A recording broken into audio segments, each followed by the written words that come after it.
아멘. 마태복음 25장까지 말씀을 마치실 주님이 이제 다라는 표현을 쓰면서 예수께서 모든 가르치심을 다 마치셨다 이렇게 얘기합니다. 주님은 방향을 예수를 십자가에 못 박는 사람을 향해서도 말씀해 주셨고 특별히 제자들을 향하여서 우리가 알아야 될 모든 어떤 교훈들을 말씀으로 가르쳐 주셨습니다. 이제 그분은 그분의 거룩한 입을 닫으시고 그분의 행위를 통하여서 우리에게 가르치시고 계시면서 우리가 지난주 금요일 날 말씀을 살피면서 이제 그분이 서 있는 죽음과 그리고 그 십자가의 의미가 무엇인지 우리가 살펴보았습니다. 예수 그리스도께서 죽으셨다, 그리고 예수 그리스도께서 십자가를 지셨다라고 하는 그 십자가 죽음의 의미는 하나님께서 창세전에 이미 계획하신 그분의 뜻의 성취일 뿐만 아니라 오래전 선지자들이 계속해서 예언해 왔던 하나님의 말씀의 성취다. 그래서 그분의 죽으심은 하나님의 뜻과 그분의 말씀의 성취를 이루는 죽음이다라고 우리가 말씀을 나누었고, 뿐만 아니라 그것은 또한 죄인된 우리를 살리며 죄인된 우리가 하나님과 화평케 되게 하시는 대속적 죽음이다. 그래서 우리에게 구원을 주시는 죽음이다라고 말씀을 나누었습니다. 자, 그러니 이제 예수 그리스도의 죽으심은 이런 의미를 가지고 있는데 이제 이 죽음 그리고 십자가 앞에서 예수 그리스도 앞에는 무엇이 남아 있는 것입니까? 그분이 지셔야 할 십자가의 의미는 하나님의 뜻의 성취이고 우리를 구원하시는 생명을 주는 십자가라는 말입니다. 그런데 이제 그 십자가 앞에서 주님께 남아있는 것은 무엇입니까? 바로 선택인 것입니다. 자동적으로 그분이 죽으시는 것도 아니고 아버지께서 그를 끌어가시는 것도 아니라 이제 그 죽음의 의미를 우리에게 명확하게 드러내 주신 하나님께서 예수 그리스도 앞에 선택을 두고 계시는 것입니다. 이제 주님에게 남은 것은 바로 이 십자가를 질 것인가 지지 않을 것인가에 대한 선택인 것입니다. 그래서 오늘 우리는 이 본문을 살피면서 한마디 우리를 향하여 입을 열지 않으시지만 그분의 삶 전체로 우리에게 말씀하시고자 하는 그분의 메시지를 듣고서 그분이 어떻게 이 구원을 이루셨는지 살펴보는 귀한 시간이 되기를 예수 그리스도의 이름으로 축원합니다. 그분의 십자가 앞에서 이제 그분은 무엇을 하셨는가? 첫 번째는 새 언약을 맺으셨다라는 것입니다. 새 언약을 맺으셨다. 자, 본문 말씀 26절부터 28절까지 한번 읽어주시겠습니까? 시작. 그들이 먹을 때에 떼어 제자들에게 주시며 이르시되 받아서 먹으라. 이것은 내 몸이니라 하시고 또 잔을 가지사 감사기도 하시고 그들에게 주시며 이르시되 너희가 다 이것을 마시라. 이것은 죄 사함을 얻게 하려고 많은 사람을 위하여 흘리는 바 나의 피 곧 언약의 피니라. 자, 십자가가 어떤 의미인지 우리가 충분히 이제 알았습니다. 주님도 이제 그 십자가 앞에 서 계십니다. 그런데 그 가운데서 이제 주님은 어떻게 하십니까? 언약을 맺고 계신다라는 것을 보게 되는 것입니다. 여러분, 예전에 아주 오래전 창세기 3장에 첫 번째 사람이었던 첫사람 아담이 생명을 주는 나무와 선악을 알게 하는 나무 앞에서 하나님과 언약을 맺었던 것을 기억해 보십시오. 그 나무 앞에서 이제 아담은 언약을 맺었습니다. 내가 선악을 알게 하는 나무를 먹지 않고 생명을 주는 나무의 실과를 먹을 것이다 라고 언약을 맺었었죠. 그 생명을 주는 나무 앞에서 언약을 맺었던 아담은 우리가 잘 알고 있는 것처럼 그 언약을 완전히 깨트려 버렸습니다. 자, 이제 두 번째 아담으로 오신 그 첫 아담이 깨트렸던 그 언약 앞에서, 그리고 이제 예수 그리스도는 우리에게 생명을 주는 그 십자가 나무 앞에서 그분은 다시 언약을 맺으시기로 결정하신 것입니다. 그래서 그분은 이제 무엇입니까? 하나님 앞에서 언약을 깨뜨렸던 첫사람 아담을 대신하고 그 아담의 후손으로 온 우리 모두를 대신하여서 다시 그 생명을 주는 나무 십자가 앞에서 언약을 우리를 대신해서 맺으시고 계시는 분이다라는 것을 우리가 볼 수 있습니다. 뿐만 아니라 그분의 언약 속에는 우리를 대신하는 두 번째 아담으로서 맺는 우리의 대표된 언약이기도 하지만 하나님께서 사랑하시던 그 백성들을 이집트에서 끌어내시고 시내산 높은 곳에서 그분이 우리에게 언약을 맺으시면서 나는 너희의 하나님이 되고 너희는 내 백성이 될 것이다. 나는 너희의 신랑이 되고 너희는 내 신부가 될 것이다 말씀하셨던 그 언약을 신부된 그리고 그의 백성된 이스라엘 백성들은 완전히 다 깨트려 버렸지만 여전히 하나님은 우리를 사랑하시는 그 사랑을 가지고 계시면서 그 언약을 다시 지키시고자 새 언약 백성들로서 제자들을 모아놓고서 나는 여전히 너의 하나님이 될 것이다 라고 지금 새 언약을 맺고 계시는 것입니다. 그러므로 그 생명을 주는 나무 앞에서 예수 그리스도는 우리의 대표가 되실 뿐만 아니라 우리를 사랑하시는 하나님으로서 지금 언약을 맺고 계신다라는 것을 우리가 보게 됩니다. 그런데 왜 이 언약을 새 언약이라고 할까요? 이전에 맺었던 언약은 다 아닌 것입니까?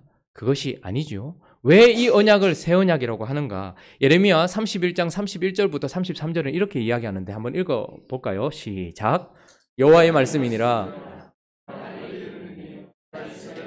유다 집에 새 언약을 맺으리라. 이 언약은 내가 그들의 조상들의 손을 잡고 애굽 땅에서 인도하여 내던 날에 맺었던 것과 같지 아니할 것은 내가 그들의 남편이 되었어도 그들이 내 언약을 깨뜨렸음이라. 여호와의 말씀이니라. 그러나 그날 후에 내가 이스라엘 집과 맺을 언약은 이러하니 곧 내가 나의 법을 그들 속에 두며 그들의 마음에 기록하여 나는 그들의 하나님이 되고 그들은 내 백성이 될 것이라. 여호와의 말씀이니라. 자, 이제 새 언약이라고 말하는 이유는 무엇입니까? 32절에 보니까 뭐라고 이야기합니까? 한번 32절 앞으로 넘겨보시면 이 언약은 다르다는 거예요. 그 이전의 언약은 동물의 피로, 동물의 피 흘림으로 말미암아 인준되었던 언약입니다.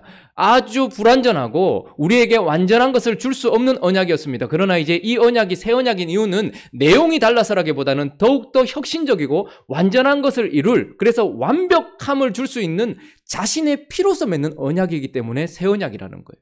믿을 만한 언약이라는 거예요. 뿐만 아니라 그 이전에 맺었던 언약은 육신의 연약함으로 말미암아서 어떻게 할 수 없었던 율법은 외적인 것이었기 때문에 지켜낼 수 없었던 점을 있었다고 한다면, 그러나 이제 맺어질 언약은 뭡니까? 내적인, 그분은 이제 우리에게 외적인 율법을 주시는 것이 아니라 내적인 성령을 주시겠다라고 약속하시는 언약이기 때문에 완전히 새로울 뿐만 아니라 완전히 완벽한 언약, 그래서 이것을 새 언약이다라고 이야기를 하고 계시는 것입니다. 자, 십자가라는 죽음 앞에서 우리에게 생명을 주고 하나님의 말씀을 성취할 그 나무 앞에서 예수 그리스도는 이제 그 십자가를 지시기로 새 언약을 맺고 있다라는 것을 우리에게 말씀해 주고 있는 것입니다. 자, 그렇게 새 언약을 맺으신 하나님이 예수 그리스도께서 이제 어떤 행동을 취하십니까? 두 번째는 그가 기도하셨다라는 것입니다. 자, 37절을 한번 읽어볼까요? 37절, 38절, 제가 37절 읽을 테니까 38절, 39절 여러분들 읽어주십시오. 제가 37절을 읽어볼게요. 베드로와 세베대의 두 아들을 데리고 가실새 고민하고 슬퍼하사, 지금 그분의 마음을 우리에게 표현하는데 그분이 고민하고 슬퍼하셨다 이렇게 얘기합니다. 자, 그 고민과 슬픔 가운데서 예수 그리스도께서 무엇을 하셨는지 읽어주십시오. 시작. 예, 말씀하시되 너희는 여기 머물러 나와 함께 깨어있으라 하시고 조금 나아가사 얼굴을 땅에 대시고 엎드려 기도하여 이르시되 내 아버지여, 만일 할만하시거든 이 잔을 내게서 지나가게 하옵소서. 그러나 나의 원대로 마시옵고 아버지의 원대로. 지금 예수 그리스도께서 매우 고민하여 죽게 되었다라고 이야기합니다.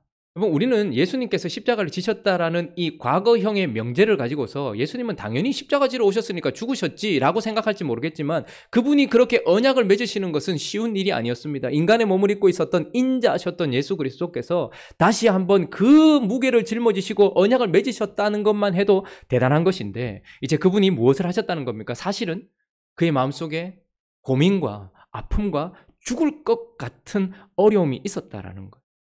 자, 나무 앞에서, 생명을 주는 나무 앞에서 언약을 맺었던 아담, 그 아담은 그 옛날 어떻게 했습니까? 선악을 알게 하는 나무, 먹어서는 안 되는 나무와 생명을 주는 나무 앞에서 누구와 대화를 했습니까? 아담과 하와는 다른 길을 제시하고 있는 사단과 깊은 대화를 나누었습니다. 뱀과 깊은 대화를 나누면서 어떻게 하면 하나님이 주시는 길이 아닌 다른 길을 갈까에 대하여서 나누었던 것을 생각해 봅니다. 그러나 우리 주님은 이제 어떻게 하십니까? 두 번째 아담이신 예수 그리스도는 이제 겟세마네라는 동산에서 사단이 아니라, 다른 길을 제시하고 있는 사단이 아니라 여전히 그 길을 제시하고 있는 하나님 앞에서 기도하고 있는 것입니다. 고민하여 죽게 된 이 상황 속에서 그래도 그분은 뭐 하신 겁니까? 하나님 앞에 서신 거예요. 다른 길을 제시하며 내게 좀 더 나은 길을 제시할 그 누군가가 아니라 여전히 그 길을 제시하실 하나님 앞에 서 있습니다. 그 앞에서 무엇을 놓고 기도하는 것입니까? 아버지께서 주신 십자가의 길을 갈 것인가? 아니면 본인이 생각하거나 다른 이들이 제시하는 편하고 좋은 지름길을 갈 것인가 사이에서 기도를 하고 있는 것입니다. 39절에 보면 조금 나아가서 얼굴을 땅에 대시고 엎드려 기도하여 이르시되 내 아버지여 만일 할만하시거든 이 잔을 내게서 지나가게 하옵소서 이렇게 얘기합니다. 이걸 원어적인 의미로 풀어본다면 다른 길을 주십시오라는 겁니다. 이 잔이 무엇이겠습니까? 어떤 사람들은 육신의 고통의 잔, 앞으로 받아야 될 그 십자가의 잔이라고 생각하는데 물론 그것도 맞겠죠. 그러나 이 잔은 우리 모든 인류를 부패시켰던 죄가 가득한 그 죄에 응집된 잔일 것입니다. 그리고 그 잔을 받아 마시는 순간 예수 그리스도는 죄 자체가 되셔서 하나님의 진노를 받아야 될 대상이 되는 진노의 잔이었을 것입니다. 그 잔 앞에서 십자가 나무 앞에서 그리고 그 잔 앞에서 부들부들 떠시면서 다른 길을 주십시오. 다른 길은 없습니까? 아버지께서 계시하신 길 말고 다른 길은 없습니까? 라고 그러나 아버지의 뜻에 따라서 가기 위하여서 부들부들 떨고 있는 예수 그리스도. 그리고 또 뭐라고 얘기합니까? 39절에 보니까 그러나 나의 원대로 마시고 어떻게 해요? 아버지요. 또 무엇 사이에서 기도하고 계시는 것입니까? 십자가의 길과 지름길 사이에서 부들부들 떠시면서 고민하여 죽게 된 그 상황 속에 아버지 앞에서 기도하시는 그분이 아버지의 원과 나의 원 사이에서 끊임없이 기도하고 계시는 것을 우리는 보게 됩니다. 겟세마네는 예수 그리스도께서 이때만 오신 것이 아니라 십자가의 길을 걸어가는 그 처음 시작부터 자주 오셔서 기도했던 장소고 겟세마네는 바로 기름을 짜는 틀 이런 뜻입니다. 예수 그리스도는 사역을 처음 시작하기 전부터 그리스도로서 그 사역을 감당하실 때 하나님 앞에서 끊임없이 자기의 물과 피를 쏟아 기도하셨던 분입니다. 이제 마지막 그 생명을 주는 나무 앞에서 그분은 뭐 하신 겁니까? 간절히 기도하셨다라고 이야기합니다. 아버지께서 제시하는 십자가의 길과 내가 가고 싶은 다른 길 사이에서 아버지의 원과 나의 원 사이에서 끊임없이 무엇을 위해 기도하신 것입니까? 아버지의 원대로 가기 위하여 기도하고 있고 아버지께서 주신 그 길, 십자가의 길을 가기 위해서 기도하고 계신 것을 보게 됩니다. 우리는 예수님, 그러니까 다른 이들의 조그만한 상처도 쉽게 생각하는 경우가 많이 있습니다. 나는 요만큼만 다쳐도 아파 죽을 것 같고 남은 살이 찢어져서 지금 피를 흘리고 있는데도 아무렇지도 않게 받아들이는 경우가 많이 있습니다. 그러나 오늘 주님은 우리에게 한마디도 하지 않습니다. 그저 그분의 모습을 우리에게 보여주고 계십니다. 겟세마네에서 어떻게 기도하셨는가? 히브리서 5장 7절은 이렇게 얘기합니다. 읽어보시겠습니까? 히브리서 5장 7절 읽습니다. 시작. 그는 육체에 계실 때에 능히 구원하시리에게 심한 통곡과 눈물로 간구와 소원을 올렸고 그의 경건하심으로 말미암아 들으심을 얻었느니라. 육체에 계실 때에 몸을 입고 이 땅에 계실 때에 그 장소 겟세마네에서 심한 통곡과 눈물로 간구와 소원을 올려드렸던 주님. 그러면 우리는 왜 나는 주님 뜻대로 살지 못하나? 나는 왜 이거밖에 살지 못하나? 그러나 하나님이 우리에게 주신 길을 걸어갈 때에 그저 기도에 무릎을 꿇는 것 정도가 아니라 그분은 무릎을 꿇으셨고 그곳에서 심한 통곡과 눈물을 흘리셨습니다. 실제로 그곳에서 그분이 눈물만 쏟으신 것이 아니라 땀을 쏟으셨는데 그분의 땀이 뭐가 되었습니까? 피가 되었습니다. 의학적으로 이게 증명이 됩니다. 애끓는 마음으로 부르짖으며 기도할 때에 땀이 피로 쏟아지는 것을 우리는 알게 됩니다. 주님은 십자가 앞에서 맺으신 그 언약을 지키시려고 그 길을 걸어가셨을 뿐만 아니라 그 겟세마네에서 자신을 짜내시면서 기도하셨다라는 것을 우리에게 보여주고 계시는 것입니다. 그리고 그분은 새 언약을 맺으실 뿐만 아니라 그리고 간절하게 기도하셨을 뿐만 아니라 어떻게 하셨습니까? 순종하셨다라는 것을 우리가 보게 됩니다.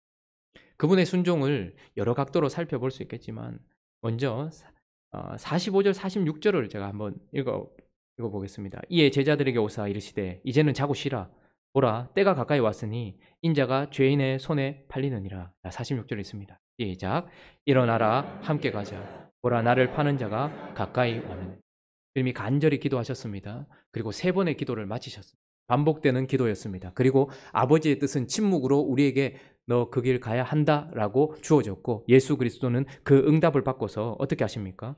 아주 적극적으로 일어나라, 함께 가자. 어디를 가자는 것입니까? 죽음 앞으로, 십자가 앞으로, 아버지의 뜻 앞으로 가자라고 이야기하면서 그 길을 피하지 아니하시고 어떻게 하십니까? 적극적으로 아버지가 제시하신 그 길과 우리에게 생명을 줄 그 나무, 그 십자가 앞으로 자기 자신을 던지시는 적극적 순종을 우리에게 보여주고 계십니다. 그 옛날 아담과 하와는 어떠하였습니까? 아주 적극적으로 하와는 그 생명을 주는 나무 실과 옆에 있는 선악과 앞에서 사단과 깊이 대화하고 난 이후에 어떻게 해요? 아주 담대하게도 하나님이 반드시 죽을 것이라 말씀하셨음에도 불구하고 죽을까 하노라라고 아버지의 말씀을 왜곡시키더니 그 가운데서 어떻게 했습니까? 아주 적극적으로 담대하게 선악과를 딱 먹어버렸습니다. 그리고 예수 그리스도와 계속해서 비교해 보면 하와가 그것을 따는 동안 아담은 뭐하고 있었을까요? 옆에서 방관하고 있었겠죠. 소극적인 불순종입니다. 막아야 될 것을 막지 않음으로 말미암는 소극적인 불순종. 그런데 우리 주 예수 그리스도는 어떻습니까? 자신의 생명을 가지고서 일어나라, 함께 가자라고 말하며 아버지의 십자가 앞으로, 그리고 죽음 앞으로 자기 자신을 드리는 적극적 순종일 뿐만 아니라 52절부터 한번 읽어볼까요? 52절부터 54절까지 한번 읽어보겠습니다. 시작. 예수께서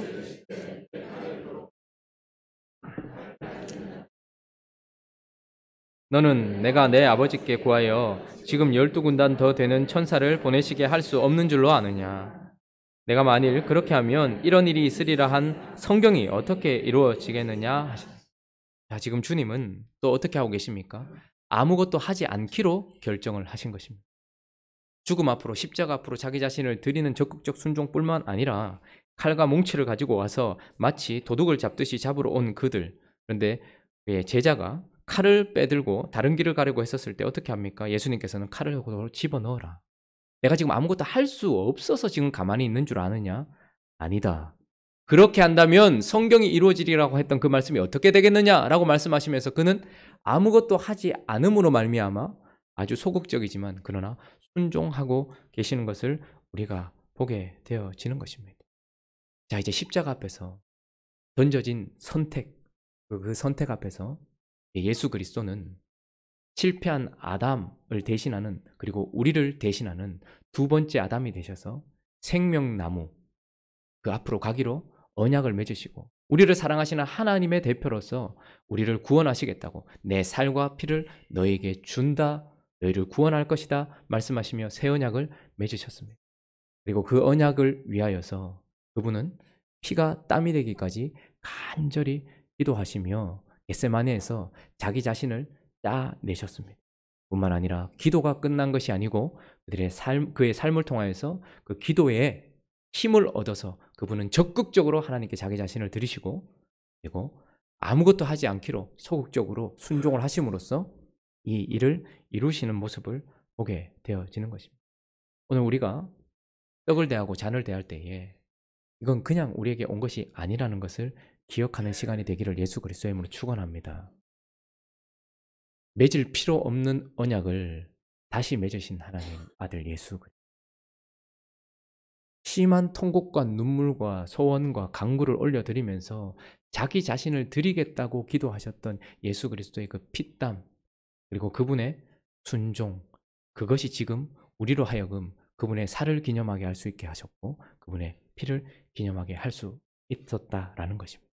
자, 그런데 이분의 거룩하신 언약을 맺으시고 그것을 신실하게 지키시는 모습과 그것을 지키기 위해 간절히 기도했던 모습과 그리고 순종하셨던 그분의 완전한 순종, 이것을 더욱 빛나게 하는 것은 바로 그 함께 성찬을 대하고 있는 제자들의 상반된 모습, 그 모습 속에서 우리는 더 보게 되는 것입니다. 우리 주님은 그렇게 하셨습니다. 새 언약을 맺으셨고 간절히 기도하셨고 온전히 순종하셨습니다. 그런데 제자들은 어떠하였습니까? 제자들은 마태복음 26장 33절 한번 보시겠습니까? 읽습니다. 시작. 베드로가 대답하여 이르되 모두 주를 버릴지라도 나는 결코 버리지 않겠나이다. 35절도 읽어볼까요? 시작. 베드로가 이르되 내가 주와 함께 죽을지언정 주를 부인하지 않겠나이다 하고 모든 제자도 그와 같이 생명나무 앞에서, 그리고 생명나무 실과가 되실, 우리에게 생명을 주실 생명나무 실과가 되실 예수 그리스도 앞에서 혼장담하며 약속을 합니다. 나는 절대 주님 안 버립니다. 나는 절대 주님 버리지 않습니다. 내가 죽을지언정 부인하지 않겠습니다. 라고 그의 언약을 맺었지만 어떻게 됩니까? 그들은 그 밤이 채 지나기도 전에, 몇 시간이 흐르기도 전에 자기들이 했던 언약을 완전히 깨트려 버리는 것을 보게 됩니다. 그것뿐입니까? 예수 그리스도는 간절하게 피와 땀을 흘리며 기도하고 있을 때 제자들은 어땠습니까? 잠들었었다라는 것을 보게 됩니다. 마태복음 26장 40절 읽어볼까요? 읽습니다. 시작. 제자들에게 오사 그 자는 것을 보시고 베드로에게 말씀하시되 너희가 나와 함께 1시간도 이렇게 깨어 있을 수 없다. 그들은 원이 있었습니다. 너무 피곤해서 육신의 원이 있었어요. 그냥 좀 쉬고 싶고 자고 싶었습니다. 이 절체절명의 순간 속에 그들은 결국 어떻게 합니까? 기도하시는 예수 그리스도를 혼자 덩그러니 남겨두고 그들은 눈을 감고 잠이 들어버렸다라는 것을 보게 됩니다. 불과 몇 분 전에 주님과 함께 자신의 살과 피를 나눈다는 언약을 맺고 난 이후에 지금 십자가 앞에 서 있는 주님을 홀로 둔 채 그들은 깊이 잠들어 버렸다라는 것을 보게 됩니다. 뿐만 아니라 제자들은 또 어떻게 했습니까? 온전히 순종하신 예수 그리스도를 제쳐두고서 그들은 불순종하였다라는 것을 보게 됩니다. 마태복음 26장 51절을 한번 보시겠습니까? 자, 한번 읽어볼까요? 시작. 예수와 함께 있던 자 중에 하나가 손을 펴 칼을 빼어 대제사장의 종을 그 귀를 떨어뜨리니. 이 제자가 누군지 우리는 알고 있죠? 누굽니까? 베드로입니다. 베드로가 왜 이렇게 했을까요? 뒤에 예수님이 계세요. 칼과 몽치를 들고 대제사장이 보낸 군인들이 옵니다. 그런데 지금 베드로의 마음속에는 뭐가 있었을까요? 내 주님이 뒤에 계신다는 거예요. 어디 감히 주님을 하고 어떻게 합니까? 십자가로 어디 데리고 가려고 해? 우리 주님은 로마를 깨뜨리고 우리를 좌우편에 높은 자리에 앉으실 주님인데 어디 죽음으로 데리고 가려고 해? 라고 이야기하면서 아버지께서 주신 길을 피하기 위해서 칼을 빼들고 어떻게 합니까? 적극적으로 불순종하는 모습을 보게 됩니다. 자, 그런데 이렇게 하면 주님이 뭔가 액션을 취하실 줄 알았는데 칼을 칼집에 도로 꽂으라 이야기하시고 십자가 앞으로 걸어가시는 주님을 보면서 이제 어떻게 합니까? 56절 읽어주시겠습니까? 시작.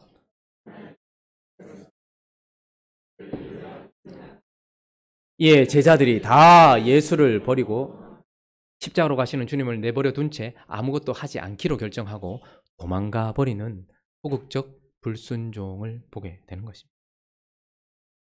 주님은 마지막 만찬을 제자들과 함께 나누시면서 대언약을 맺으시고 그 언약에 신실하셨습니다. 그 언약을 지키기 위하여서 그분은 간절히 기도하셨습니다. 그리고 그 언약을 지키기 위하여서 그는 온전히 순종하셨습니다. 그러나 제자들은 그와 함께 언약을 맺고 난 이후에 불과 몇 시간이 지나지 않아서 그것을 깨트려 버렸습니다. 그리고 그들은 잠들어 버렸고 그들은 불순종하였습니다. 자, 이제 이 그들의 모습 속에서 한마디도 우리에게 말하지 않고 있지만 고스란히 사실로 보여주고 있는 이 모습 속에서 이제 주사위는 우리에게 던져진 듯합니다. 우리도 그때 그 밤에 있었던 성찬을 앞에 두고 있습니다. 주님이 자기의 살과 피를 기념한다고 말씀하신 그 성찬, 그 최후의 만찬을 하고 난 이후에 제자들의 모습처럼 갈 것인지, 아니면 오늘 이 성찬을 대하면서 다시 한번 우리는 예수 그리스도와 함께 자신의 살과 피를 주셔서 우리를 자기 백성으로 삼으시고 내 하나님이 되신다고 말씀하시는 그분 앞에 이 언약에 신실하기로 다시 다짐하는 시간이 될 것인지 우리는 오늘 선택해야 될 것입니다. 그 길을 걸어가기 위하여 애쓰셨던 예수 그리스도처럼 우리도 잠들어 있는 자들이 아니라 영적으로 깨어 쉼 없이 기도하기로 다짐하는 시간이 되든지 아니면 그때 성만찬을 마치고 잠들었던 제자들처럼 그 길을 갈 것인지 선택해야 합니다.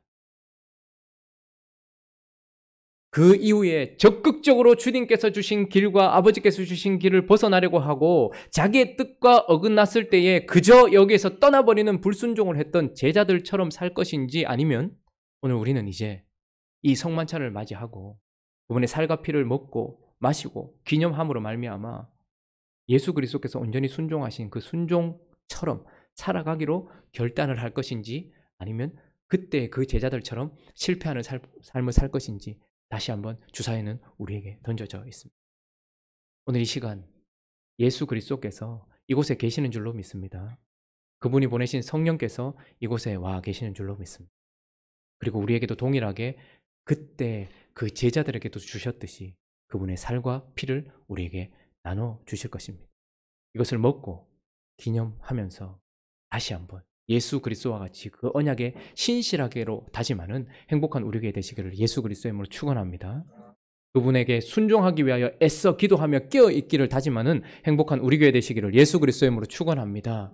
그리고 온전히 순종하심으로 말미암아 우리를 구원하신 예수 그리스도를 따라서 우리 또한 적극적으로 혹은 우리에게 주어진 길을 묵묵히 걸어가면서 순종하기로 다짐하는 이 시간 되시기를 예수 그리스도의 이름으로 축원합니다. 바로 성찬식을 진행할 텐데요.